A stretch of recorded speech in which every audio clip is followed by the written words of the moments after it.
Okay, welcome everyone. Welcome to crafting a winning personal statement and resume/cover letter for doctoral studies. My name is Logan Reifstack, and I'm a graduate student in the Educational Counseling Program here at CSUB.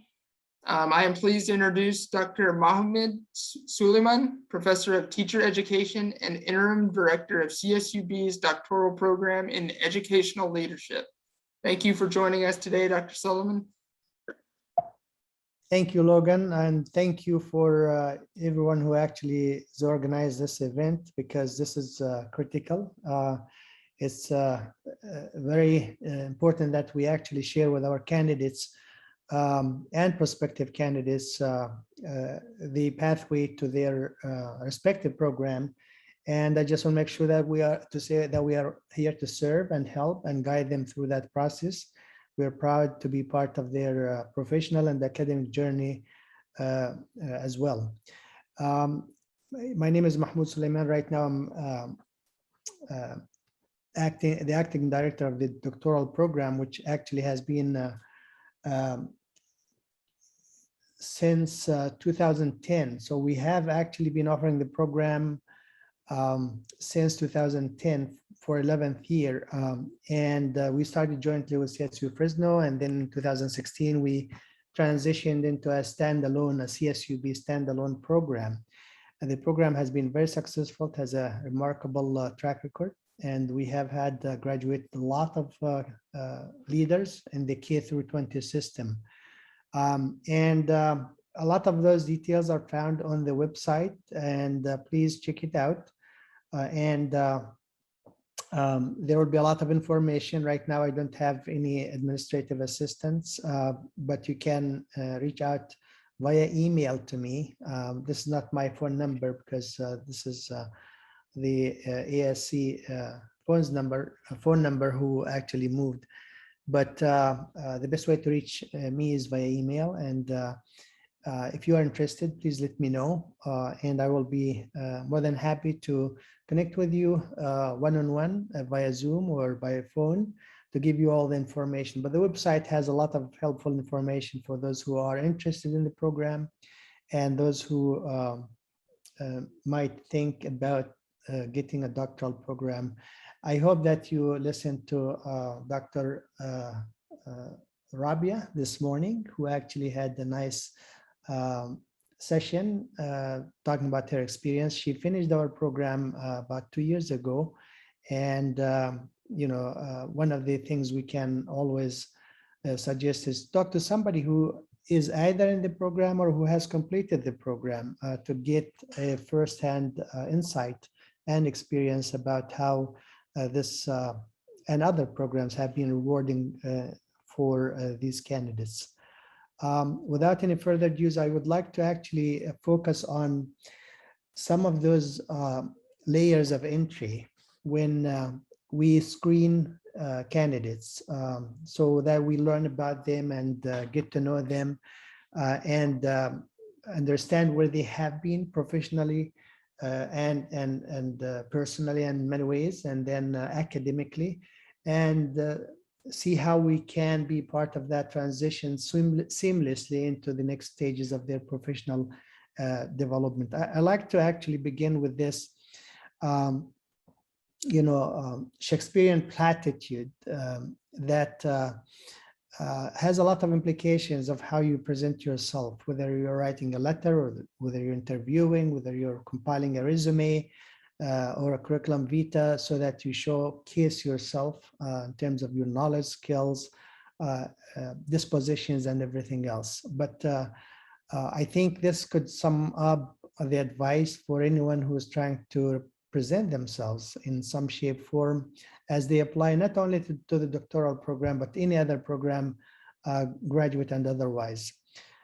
To thine own self be true, which actually in today's language translates into, if you are true to yourself, you can never be false to anybody. And I found this to be true when we work with candidates and basically look at their application materials and try to understand their expectations, their goals, their aspirations, and what they seek to accomplish, what they aspire to accomplish from attending any of those programs. Let me just highlight a few universal aspects of what doctoral programs require and expect.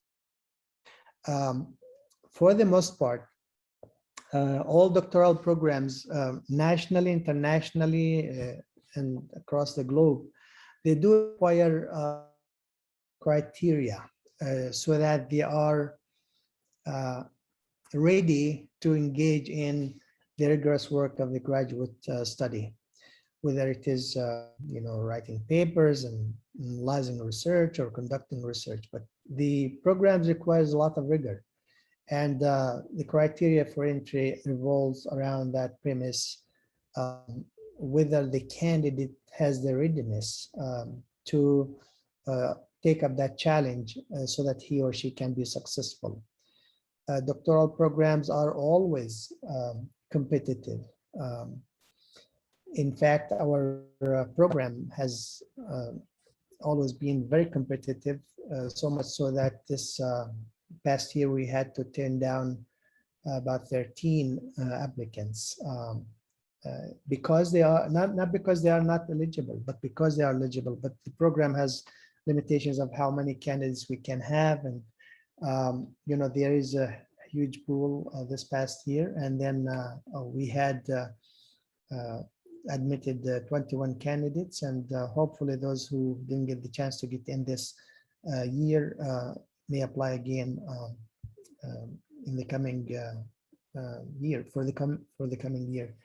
But competition is the name of the game, because we want to make sure that whoever is seeking to get into the graduate program has made a genuine choice, because it does involve a lot of commitment.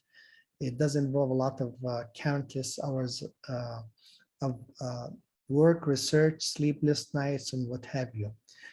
And so we try to attract the best and the brightest so that they begin the work, and we guide them throughout the process from day one until they reach to the top of the mountain by earning their doctorate. Doctoral programs also build on your areas of strength and where you have been, where you are, and where you need to go. As such, we expect a lot of interest skills. There are a lot of things that are given, your for example, your basic writing skills and dispositions and everything else. These are a given and something that you will have to build upon. And also, candidates have come a long way in their accomplishment. Of course, they should have gotten bachelor's, probably some certificates or credentials in some areas of their interest, and then or a master's degree as well. So the stage of getting a doctoral program takes that into account and builds upon what you have accomplished previously before you apply to the program. So we look at that academic history and background as well. Also, the doctoral journey is a very unique one, because I would call it as a culminating anchor stage, because we call them terminal degrees. Quite frankly, beyond the doctoral program, once you get your doctorate, it will give you maybe a stage to continue engaging in many other academic tasks and research and everything else. But it's a terminal degree, so it is going to actually be a turning point in your life. It's going to open a lot of doors and windows for you. So it is a very critical stage, because something that you will feel once you complete that program is a sense of accomplishment. Because you have set a lot of expectations and goals for yourself, and you reach those expectations. It does feel good to get that terminal degree, and of course get the title that is associated with that degree. Doctoral programs seek productive members of for the doctoral culture, and actually this is extremely important. It is unique in many ways. It's different from any other graduate program because you're going to be constantly engaging with a group of peers and faculty and researchers and participants who you will be, engaging. Whatever that research project and dissertation research you're going to be choosing, you're going to work with a lot of people. So it does involve an expectation where you have that skill and knowledge to become a productive member of that doctoral culture. It is unique. It has salient features that I will highlight later on. But keep that in mind. As you are ready for playing that role in that culture, a major expectation of that is you are going to be not only actually reading research and analyzing it and consuming it, you are going to move beyond that and become an action-oriented researcher. So you will see a shift in your professional and academic development where you have always been reading research and literature in the past, analyzing it, taking what they say and all that stuff. Now you are going to be not only a critical, analyst of those pieces of literature and research out there, you're going to be a producer of some research. In fact, a major element of the dissertation, any doctoral program is completing a dissertation, which is a make or break. You can always complete those courses, core and electives with honor and success and all that. But if you do not complete the dissertation and the research involved in that dissertation, you're not going to earn that doctorate. So the dissertation is very critical. It revolves around building highly honed skills in collecting data, analyzing data, and more importantly, conducting that research to produce and drive some action to change the world around us. For the most part, I think generally doctoral programs are structured around the cohort model. And this is extremely rewarding for all of us, candidates and faculty and otherwise.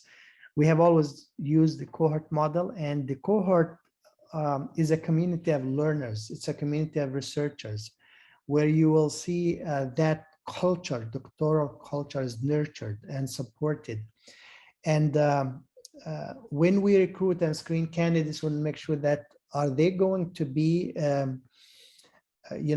productive, meaningful, and active participants in that cohort model where they're going to be an asset in creating a rich community of learners through that cohort model where you're going to be working with them, not only meeting in classrooms, but also going to work jointly with them to work on certain projects and tasks and research and everything else. All of that, is part of what we do when we screen candidates, quite frankly, not only in the doctoral programs, but almost every post-bac programs. But they all revolve around understanding who you are. We need to learn about you. We need to learn from you. And it is extremely critical that prior to entry, you have to present your authentic story. You have to teach us about who you are. We want to know who you are. And that's where you come in when you present yourself on paper before we interview you. We want to get a snapshot about your authentic story and voice, okay? So I'm going to focus on some of those aspects that will help you tell your story in a meaningful way. And one of those indicators and or portraits that will tell us about yourself is your personal statement. Your personal statement should be crafted in a meaningful way that is making sense to you. And that's why actually I front-loaded the Shakespearean platitude. If you are meaningful to yourself, if you are true to yourself, we are going to make sense out of what you're writing to us and the members of the screening committee and anyone who is going to read that statement that you wrote. So remember, it is about you, it is by you, it is for you, because you're doing that for your own sake. You are doing that to market yourself, showcase your knowledge and skill base, and where you have been, where you are, and where you need to go. And as such, you have to see clarity in presenting yourself, as well as outline clearly what your ambitions are, what the aspirations are. And I'm sure everybody has many, multiple goals, academic, personal, professional, and otherwise. So clarify that. Make sure that the personal statements gives us a good sense of what those ambitions and aspirations are. Also, make sure that it is focused around your professional goals and agenda. Everyone has professional goals based on where they work, based on where they are and where they want to be.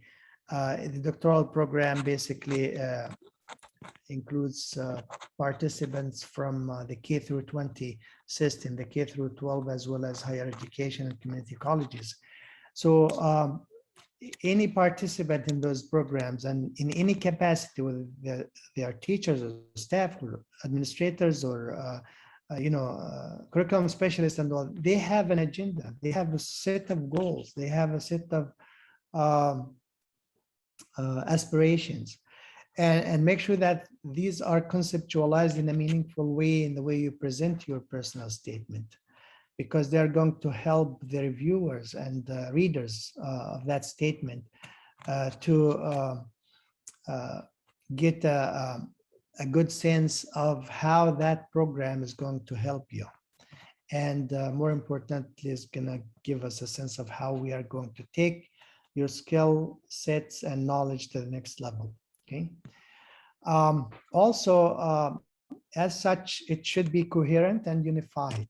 There are a lot of ways sometimes when you have a written statement that is scattered, it is forked, it goes in many directions, where it's up to the reader to make sense out of it about the goals and everything else. Make sure that it is focused and it's based on a meaningful line of reasoning, so to speak, where it is having that coherence and unity and a sense of purpose, because make sure that you outline that, and so that the readers and reviewers understand what it is that you're trying to accomplish, what is it that you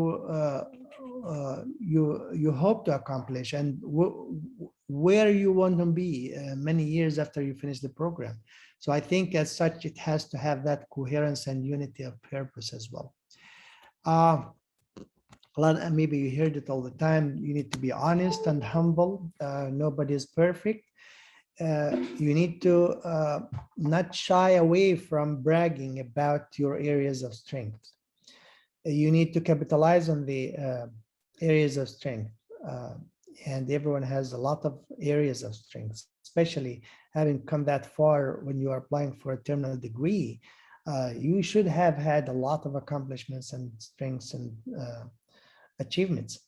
At the same time, make sure that you acknowledge that humbly that you really want to grow, and there are a lot of areas that you would look at that the program is going to help in some of those gaps, whether they could be academic, professional, and what have you. But make sure that you balance that. You brag about your accomplishments and areas of strength, but at the same time you are honest about some of the areas of need in your professional and academic development. The other piece that candidates need to make sure that they consider all the time when they put their materials and CVs and statements together, to make sure that they actually think holistically. because everything counts. The resume cannot really make much sense without taking into account what the personal statement entails, and vice versa.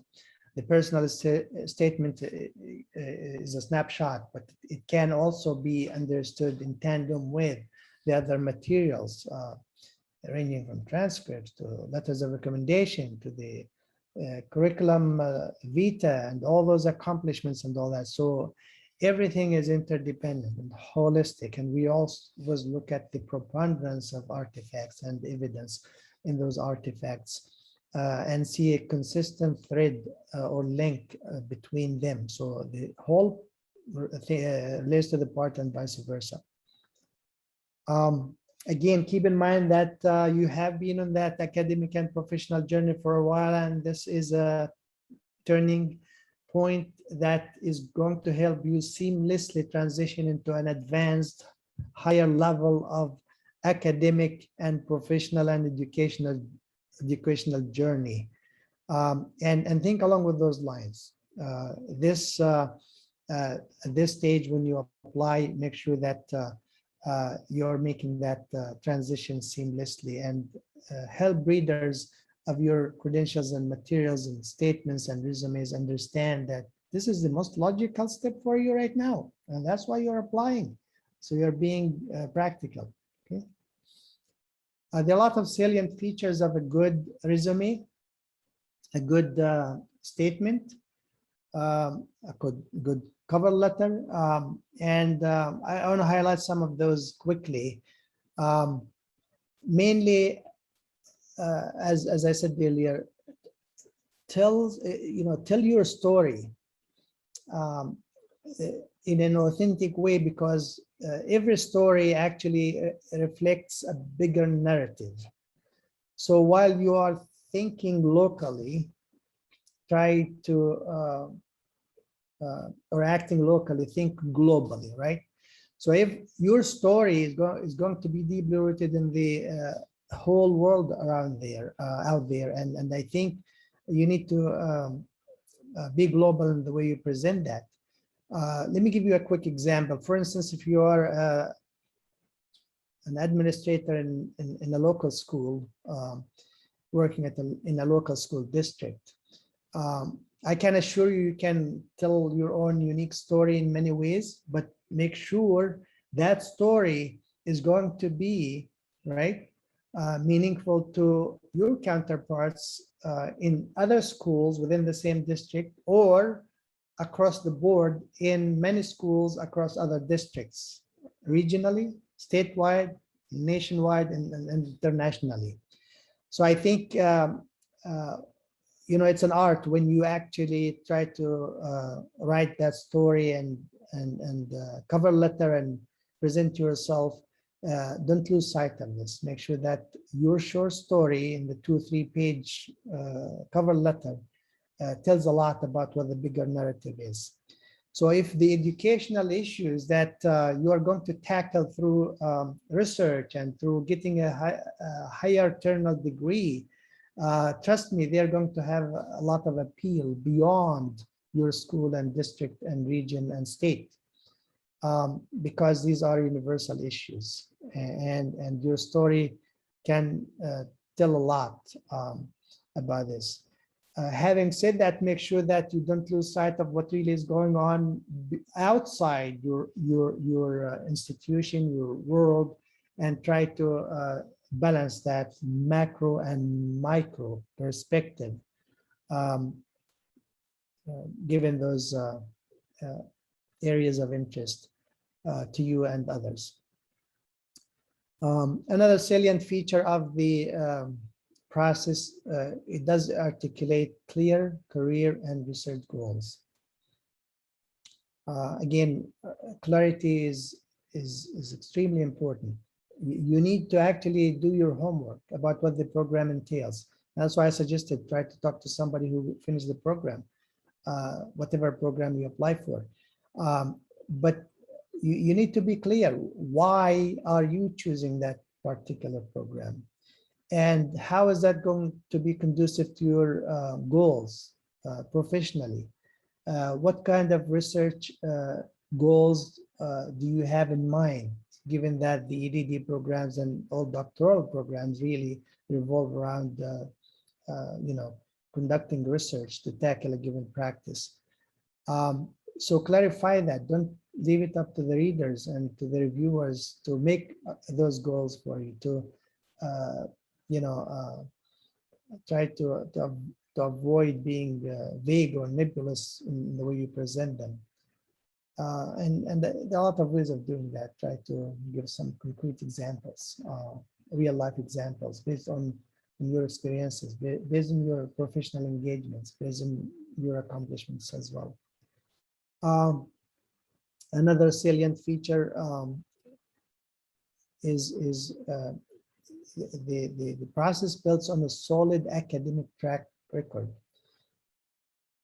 And in all programs, sometimes you have a huge pool of applicants, but there's the initial screening will kind of filter some of those and eliminate many of them because some of those basic requirements like GPA and many other criteria are not met. So it may not make it to the next tier of review. But once it gets to that point, the expectation is you have a solid academic track record. For instance, for the most part, all graduate programs require GPA of 3.0, right? And a lot of tests that have to be taken that revolve around maybe basic skills, dispositions, as well as writing skills and all that. So there are a lot of instruments out there, tests and otherwise, that would verify that, in addition to the transcripts that would show really the kind of coursework and the GPA and the grades that you have earned, right? But the expectation is that academic record is going to be extremely important because it is going to tell a lot about how successful you are. It will tell about how much potential you're gonna have in the graduate program, especially in a doctoral program. And so make sure that you have all those in place prior to applying. The process also demonstrates how to impact oneself and others. And I think a lot of times we lose sight of this. I know it's about you, it's by you, it's for you, but remember that you are a part of a network, a community, regardless of who you are. If you are a student, you are part of a learning, teaching community. If you are an administrator or a school teacher, you are part of that community that involves kids and colleagues and community members and parents and everybody else, right? So keep that in mind. In your goals and expectations and all that, you have your own, and you're going to be really articulating those clearly and nicely and what have you.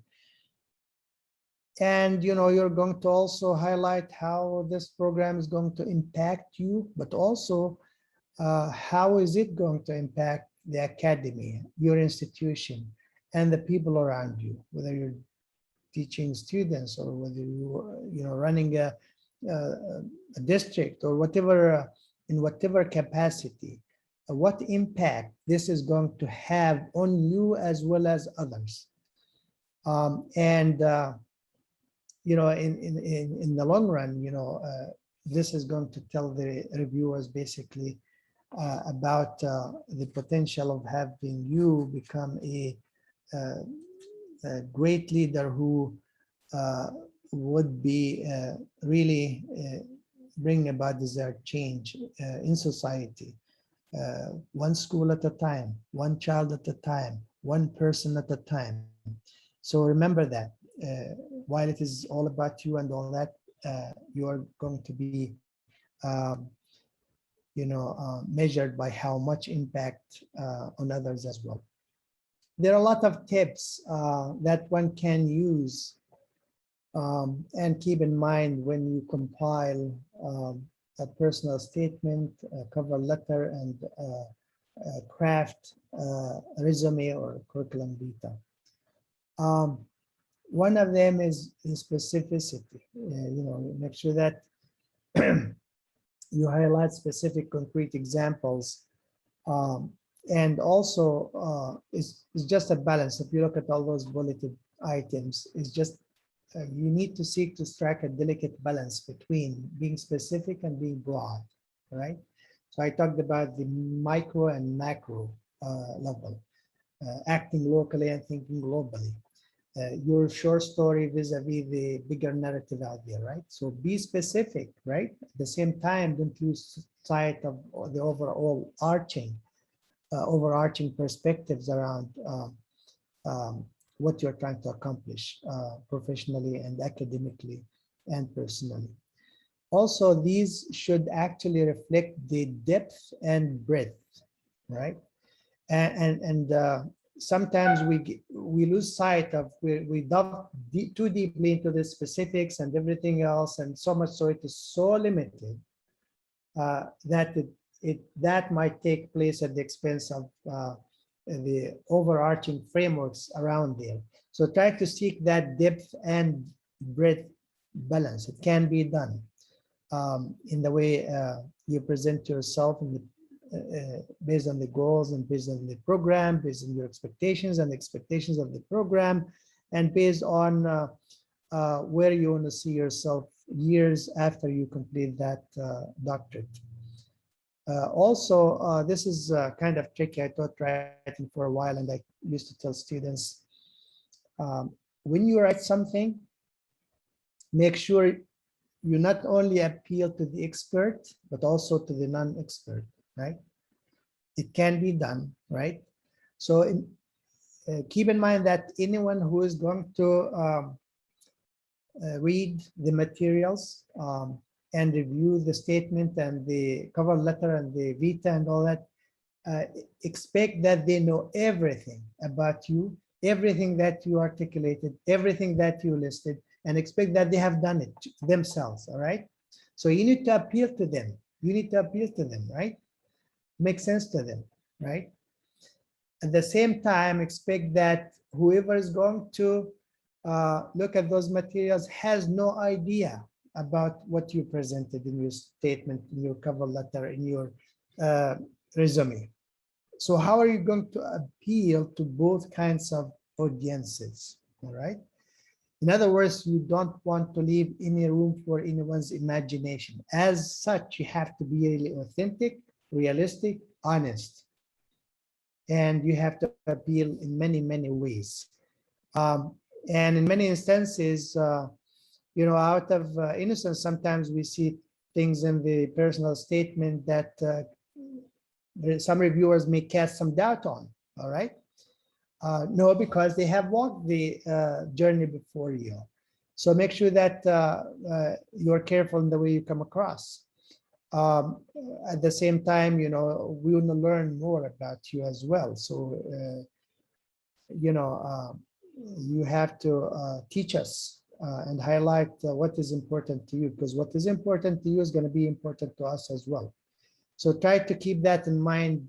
The appeal has to be right in many, many ways to those who know and those who don't, because this is your opportunity to showcase who you are and reflect a complete picture. It's just like a painting, quite frankly. It's just like a piece of art that has minute details, and it has a framework. It has all those coordinating, unified, coherent shades of colors, and all that has to be orchestrated in a masterpiece, in an authentic masterpiece. And as such, you need to appeal to the audiences in many, many ways. Also, content is equally important to form. Your story is going to be captivating and capturing everybody and all that, but if it is told in such a way where every other sentence we get lost because of the vagueness and or because of the lack of sentence fluency and clarity of diction and all those things that are required, ranging from mechanics to spelling to sentence structure to proper word choices and punctuation and flow and coherence and unity and transition from one point to another. That's going to affect. It's just not what you are saying, it's how you are saying it. It's not what you're writing, it's how you're writing it. So try to balance that. So as such, that personal statement and cover letter may evolve probably after 5 drafts. And sometimes your thought process may be is faster than your keyboarding skills. And sometimes you might write something that is not intended based on your thought process or vice versa. So that's why it's extremely important that you draft it and redraft it, revise it and revise it. Have someone read it. Read it out loud to yourself before you submit it. Have someone read it out loud to you and listen to it. The last 2 bullets, one of them is actually this comes out of psychology. We talk a lot about motivation. And in many, I don't want to dwell on this, but motivation is key. And in everything we do, right? I used to tell my kids, I don't want you to read. I want you to want to read. In other words, if you are not motivated to read, I'm not going to make you read, right? I'll help you get the tools how to read and write and stuff. But motivation actually drives everything we do in life. In presenting yourself in a cover letter or in a personal statement or in a curriculum vitae, you have actually to balance mainly two levels of the motivation. One is called integrative, and the other one is instrumental. The integrative motivation, I'll give you an example in the context of what we're doing about. Sometimes we ask a candidate, why do you want to get a doctorate? And sometimes we use things like, oh, I just want to be called a doctor, and I want that title, and I want to move up in the pay scale, I want to make more money. Okay, that is instrumental, right? Which is good. I mean, it's good to be called doctor, it's good to make money because of a higher degree and all that. But that's limiting at the same time. So you have to balance that. While you have all those ambitions and goals, material and otherwise, the integrative motivation, on the other hand, is, yes, I am hungry for learning and I'm hungry for growth. By virtue of my job, that dictates on me to constantly ask myself and challenge myself and ask, how far can I go and afford to be more excellent? Because excellence is a journey, it's not a destination, all right? So if you have that mindset where not only to be called doctor, but it is the right thing to do by virtue of what you're doing in the K-20 system, is you need to explore and take advantage every venue and opportunity to grow professionally and academically and personally and socially in many ways, right? And economically, right? So try to balance that. Try to balance that. You know, we're always really impressed by those who come in and quite frankly, they don't need to get a doctorate, right? But they are so humble and they say, yeah, I am hungry for learning. And it's not really so much about the title and the material and financial benefits that I would get from earning a higher degree. It is because I want to see how I can function in a much more meaningful way, although I am functioning in a great way and excellent way, but I want to continue that ambition to take my skill and knowledge to the next level, to the highest level possible. So make sure that you articulate that in your statement in such a way that you are balancing the different kinds of motivations, because it's not just only personal and economic and fiscal and financial, it's also professional and let's face it, it's civic, it's educational, it's the right thing to do, all right? So remember, balance all those dichotomies between specific and broad, deep and broad, depth and breadth, specific, concrete, appeal to all kinds of audiences. Content is equally important to form. Motivation is multifaceted. So, and also your needs are multifaceted. You have personal aspirations, professional aspirations. You have, intellectual intelligences and all that. So it's just a matter of balance. Okay. I want to close by this yet another piece that has been around for ages by MacLeish in Ars Poetica. He says a poem should not mean, but be, right? As far as your narrative is concerned, your cover letter and resumes and CVs and credentials, they should not mean, they should be, right? They should be. In other words, when we look at all those artifacts you present, ranging from transcripts to a personal narrative to curriculum vitae or resume or letters of recommendation, we are going to be moved. We are going to be impressed. We are going to be changed because we are going to enjoy reading all those and reviewing them.